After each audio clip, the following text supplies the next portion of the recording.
Hi, my pickles. I should really be wearing orange for this because it's about the Starbucks pumpkin latte.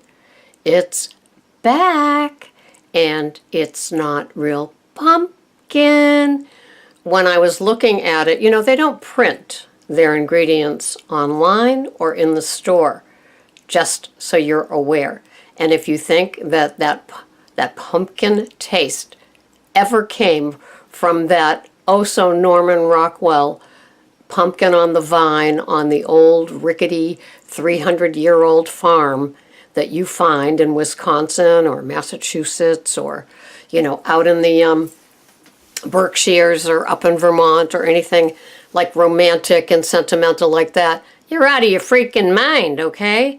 Starbucks pumpkin latte. If you just ordered it like that and didn't get into, and I want this and take out that, and can you add this and all that special stuff, is 38 carbs. Now, if you're doing keto under 20, yeah, really, you're going to cut that in half and not have another carb all day long? I don't think so. So, I want you to just be aware that most of the pumpkin garbage you see out there is just that, pumpkin garbage. And they are so good at pulling at your old-fashioned self. And so I've got this article here about Starbucks pumpkin spice latte is back to mess with your brain. Hello. So it says, for those of you who would never step foot in a Starbucks in June, are clamoring to find out when the launching date is of the pumpkin latte. A grande 16 ounce holds 40% of your daily saturated fat, which for us, if you're doing keto, that's who cares. 240 milligrams of sodium and 50 grams of sugar. Well, that's 12 more than I just reported. And of course, there's no daily recommended value or amount of sugar that you're supposed to have, right? So it rushes to your hypothalamus, and the high doses of carbohydrates that are absorbed quickly by the brain are closely related to food addiction. The research is very clear on what happens to the brain when you get this rush of sugar, and 50 grams of sugar is a lot, right?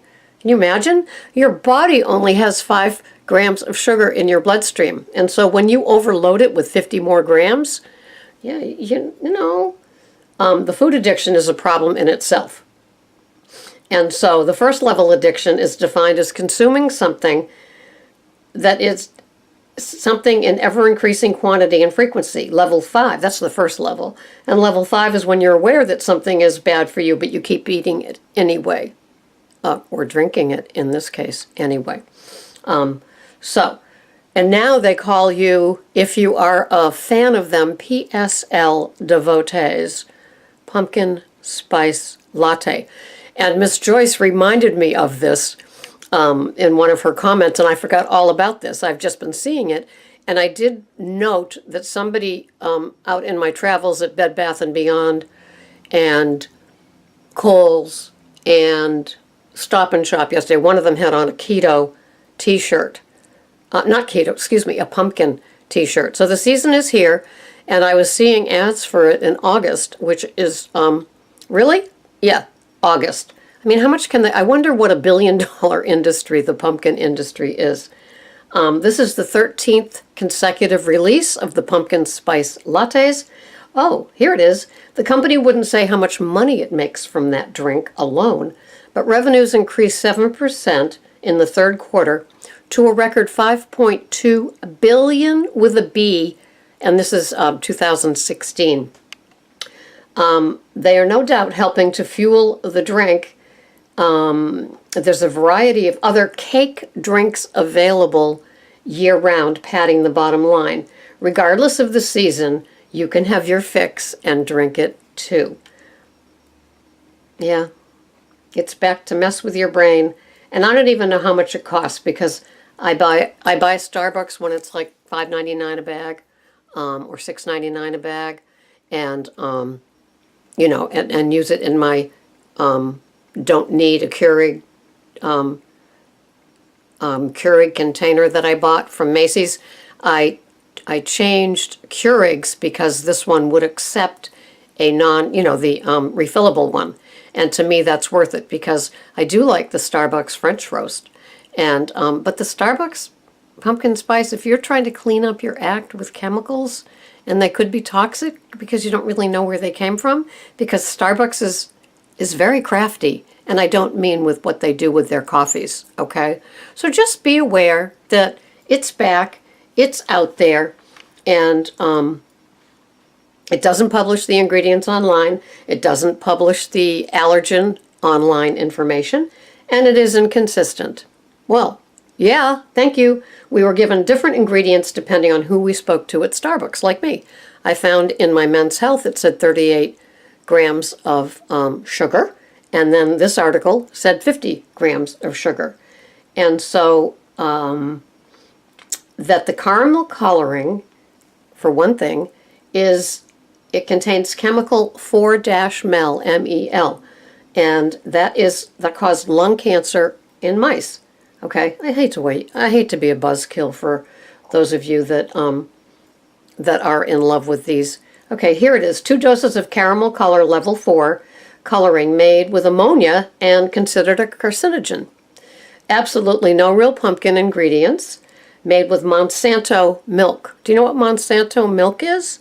Monsanto milk cows are fed GMO corn, soy, and cottonseed or soy milk that contains carrageenan. We've had this lecture before. A very dubious ingredients that they just don't want you to know about.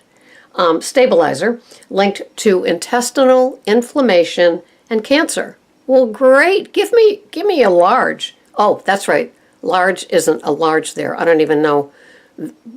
Grandes from Venti's from who knows. I am just not a Starbucks person. Toxic dose of sugar. Grande has over 50 grams of sugar.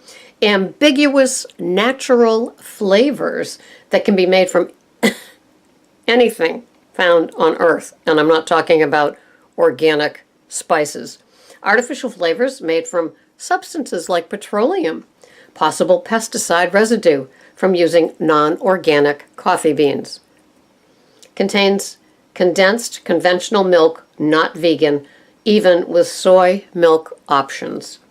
So, foodbabe.com dives into this deep. So if you look her up, you'll get a whole mouthful of, an earful of all about it. And she was a big spreader of all of this, and I guess she was on Fox and Friends. So, yep, it's out there, and the fact that it doesn't contain real pumpkin is the least of a lot of people's worries. So, just remember those things: high fructose corn syrup, azodicarbonamide, yeah, really inflammatory oils, preservatives, chemically derived sugars, refined flours. Remember, organic flour is still a flour. Things like that. So don't be duped. Don't be duped! This is Sarah, buzz killing your pumpkin spice latte. Maybe somebody has a recipe out there for how you can do it keto style and not be subjected to this cup of chemicals. Thanks so much for watching. This has been Sarah, Pearls of Wisdom in Food, with Keto Lifestyle and no Starbucks pumpkin spice latte, or PSL as they say. So if you want to be an insider, PSL. Bye-bye for now.